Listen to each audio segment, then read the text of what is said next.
Okay, so imagine we got Captain Jack Sparrow in this boat. And Jack starts here at some location, I don't know, one cool island he likes, and then he sails to another island over here, and the distance is 30 miles. We can represent that displacement with a vector. And that vector would look like, oops, darn it, would look like this, if you give me a moment. Right? This is what we would call displacement vector. The length of the vector would be the 30 miles.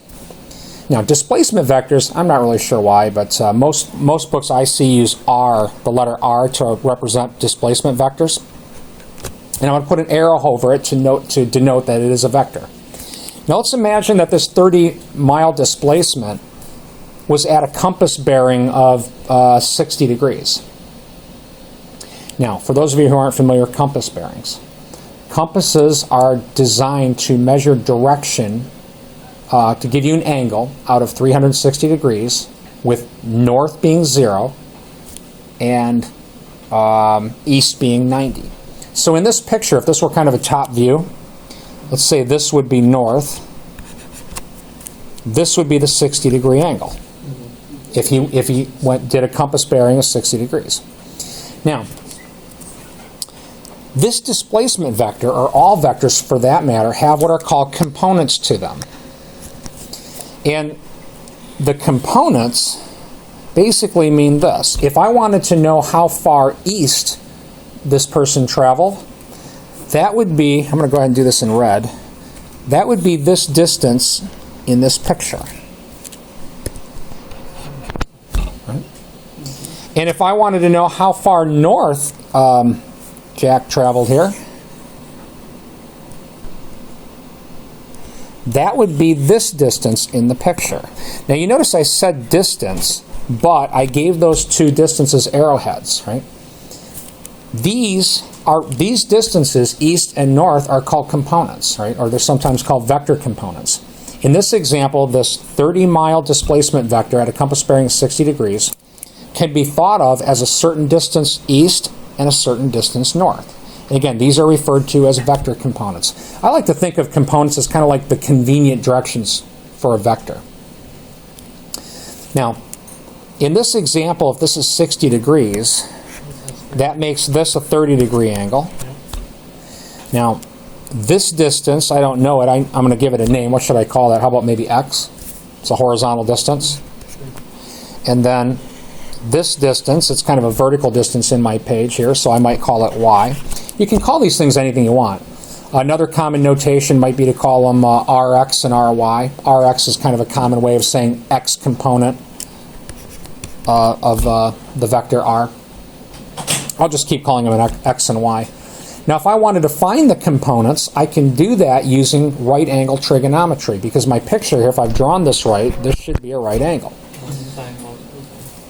You can use law of sines and law of cosines. Right? The law of sine and law of cosines are generic trigonometric laws that are true for all triangles, but I usually just use, we're going to deal with right triangles the majority of the time, so I just use sines and cosines typically.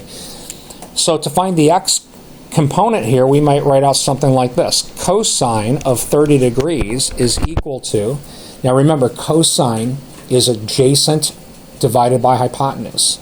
So in this picture, x is the side adjacent to the 30 degrees. And the hypotenuse is the 30 miles. It's a pretty easy math problem to solve this for x. Just multiply both sides by 30. So we're going to have x is equal to 30 miles times the cosine of 30 degrees. 26? Thank you. 26, good enough, thank you. So that's about, and here's where you put approximately, that's about 26 miles. And then we can find the y component using the sine function. I'll come over here and write this out. The sine of 30 degrees would equal, now remember, sine is opposite over hypotenuse. So 30 degrees, opposite 30 is the distance we're calling y, divide by the hypotenuse, which is 30 miles. And we can solve for y by multiplying 30 miles, both sides of the equation. And that one I can do, 15 miles, right? So in this example where Jack Sparrow here undergoes this displacement vector, 30 miles, 60 degrees, at a compass bearing of 60 degrees, that would be equivalent to going 26 miles east and 15 miles north. Right? And again, the 26 miles east and the 15 miles north are referred to as vector components. Okay? You can break any type of vector into components. It doesn't have to be a displacement vector. Very common ones are velocity vectors, acceleration vectors. We're going to spend a lot of time this semester breaking all kinds of vectors into different types of components. All right. I think I'm going to stop that right there.